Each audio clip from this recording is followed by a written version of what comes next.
Hi everybody, welcome to NorCal Slot Car Scene. Today we're going to talk about a series of racing from the 60s, and that's the TransAm series. The TransAm was for Mustangs, Camaros, Dodges, Plymouths, racing side by side across North America. TransAm exists today in vintage racing, and you see the same Mustangs and Camaros that competed in the 60s, as well as occasionally a few Javelins, which dominated the TransAm in the later years. In slot cars, Northern California does have a TransAm class, and the cars look great. The only problem is the cars are so different mechanically. The Javelin's an inline, the others are sidewinders, and if you want to be competitive, you pretty much have to have a Camaro. And that brings us to the present-day TransAm.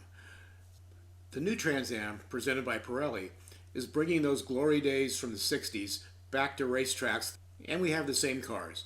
We have the Mustangs, the Camaros, and the Challengers.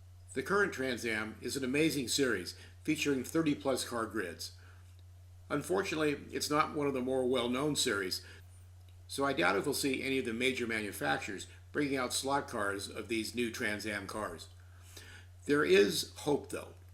There is a new company that's coming out with TransAm cars, and they're brought out by 3A3D.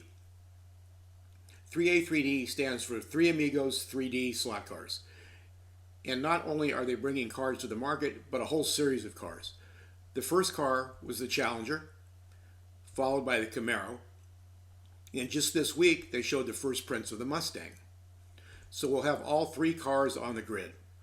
And they actually promised for a Camry, but we'll have to see if that's coming in the future.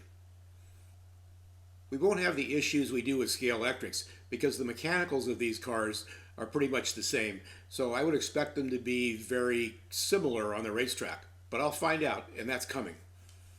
The only problem with these cars is that they are 3D printed, so there won't be any liveried cars available.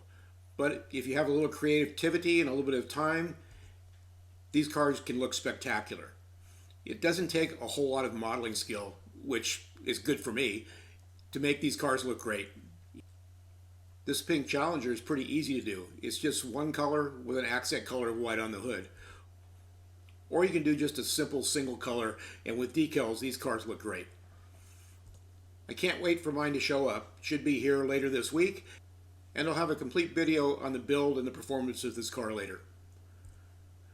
The Challenger was the first car, and it was available as a pre-production kit from Slot Car Corner. But when I looked on the Slot Car Corner website, it appears to be sold out. So we'll just have to wait for the production cars to come out. If you want information on these cars, the best source is to go to Home Racing World forums. There's plenty of threads on the 3D printed cars from 3A3D. 3A3D also has a number of other kits available, from short track cars in a complete kit form, as well as a number of printed bodies so you can do your own custom chassis. I'm really looking forward to getting these cars from 3A3D.